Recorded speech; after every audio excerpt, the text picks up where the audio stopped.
fellow Chika enthusiasts. Welcome to Out of the Pocket Podcast, where we bravely face our financial fear one witty remark at a time. I'm Tessa. And I'm Rachel, and today we're tackling a big family issue entitled Duty Bound. Who's responsible for our aging parents? Senator Lacson's Parent Welfare of Act 2025 is shaking things up, making adult children legally responsible for their elderly parent. This isn't our typical rumor. It's a debate about family duty versus government responsibilities, and we'll hear from those who's directly affected. So we got 6 guests for today's podcast. So who will be our guest today? Let's start calling them. So we got our first guest, the parent, Mrs. Diago. And our government official, Mr. Olivar and Mr. Borbor.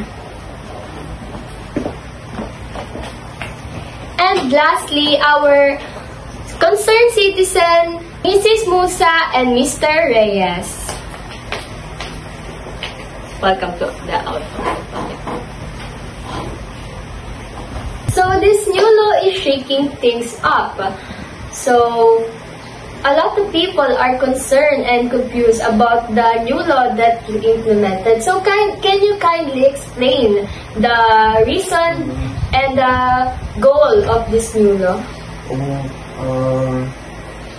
The purpose of this law is to obligate the adult children to support their elderly parents that is incapable or unable to support themselves. Okay. So also, our country have not enough money or fund to support the elderly citizen, and we make this law to have a better life to them like the elderly. To assist the disadvantaged parents, the Public Attorney's Office is willing to give free will to everybody that is will be going to court. They will be charging no fees at all. Ooh. So now that we are clarified about this new law, so let's ask our guests about their opinion and perspective about this new law. So, can I ask you, what can you say about the new law, the Parent Welfare Act of 2025? For me, it's a big responsibility because in the Philippines, it's so hard to find a job and high standard can fit in.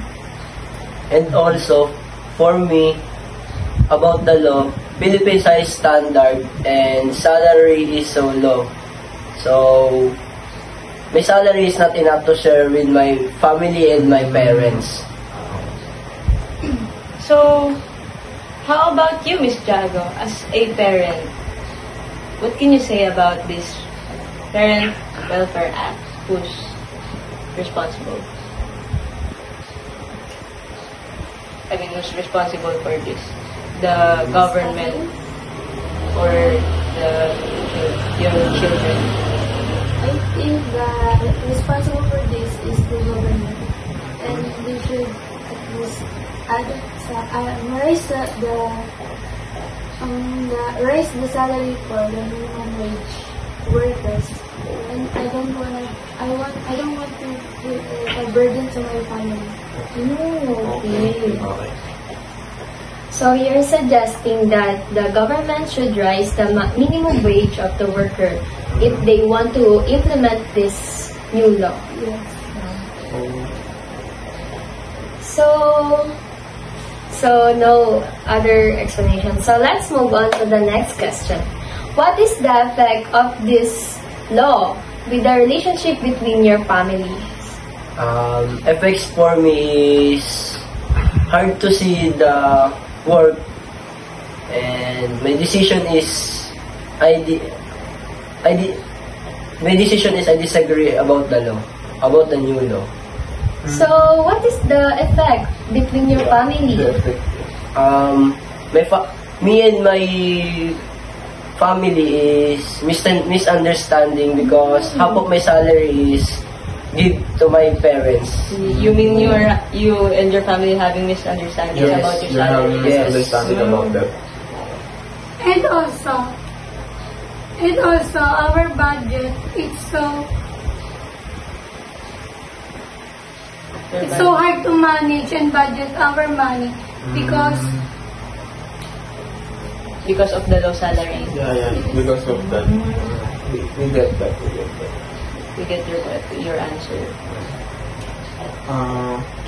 I think there's one senator that is willing to pursue the increase of the salary of the workers here in Philippines. So I think it needs to pass the court so that the salaries will increase little higher than the usual. So yeah, I think it needs to cross. So let's just wait for it. Yeah, I think so. So for all of you guys, who do you think is really responsible for the elderly parent? The government official or the children of their own? My perspective in this question is, for me, is both, because the children must be work and help their parents to because the one who is helping them in their child is the parents, and also the government must be help the elder citizen to make a better or easier life for them. It's hard earned money. It's hard earned money to.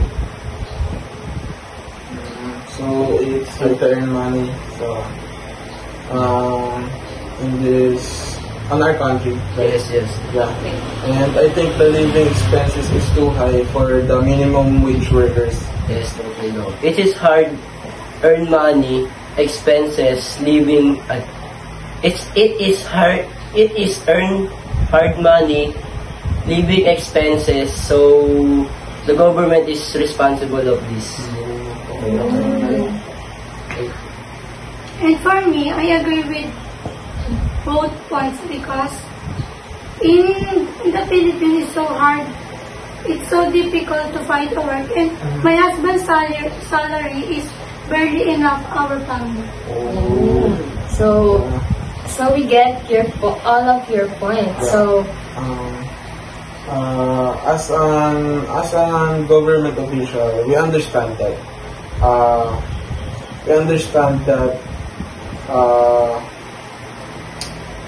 Our salary in our country is too low to fit in the parents while you having family. So yeah, we get that as a government official. But personally, my opinion of that, I think it's both pathways because like what Oliver said is government has not enough funds to make our parents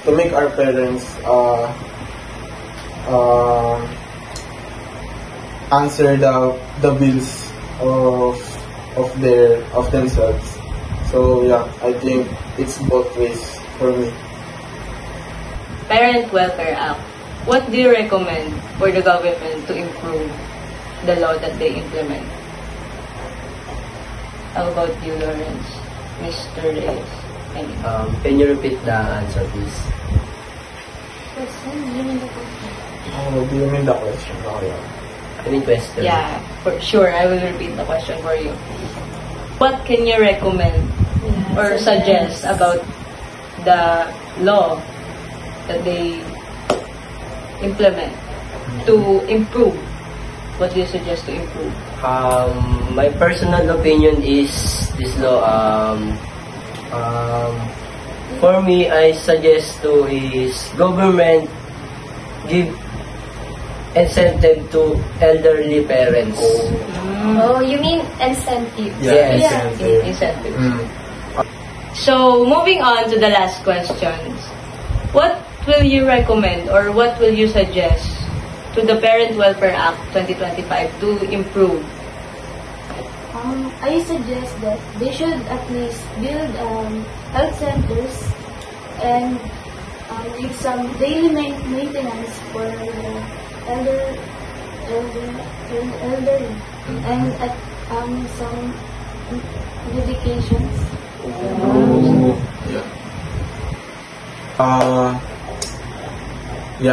We get that. We understand that you all need that. The government is trying to help, is trying to find a way to help you guys out. And I think the local government has free medication for everyone, even if it's children, elderly woman or whatever. I think local government has that. And the incentive one, I think there is one sector about that. I think it's the SWD that is willing to give an incentive to senior citizens on our country. So I think this bill is going to make it smoothly. But I hope there is no misunderstanding at all on this bill. So, thank you for all of you for participating in our podcast. Especially to our government official for making things clear and clarifying the new law, the Parent Welfare Act of 2025. And also thank you for having us on our podcast. We are glad that you're inviting us. Yes. Amen. Thank you for inviting us. Yeah, it's our pleasure. With Nepal. Yeah. Thank you, guys. So that's all for our podcast. I hope you learned a lot and you enjoy watching our podcast. So once again, see you again in the Out of the Pocket podcast. Yeah. Bye everyone!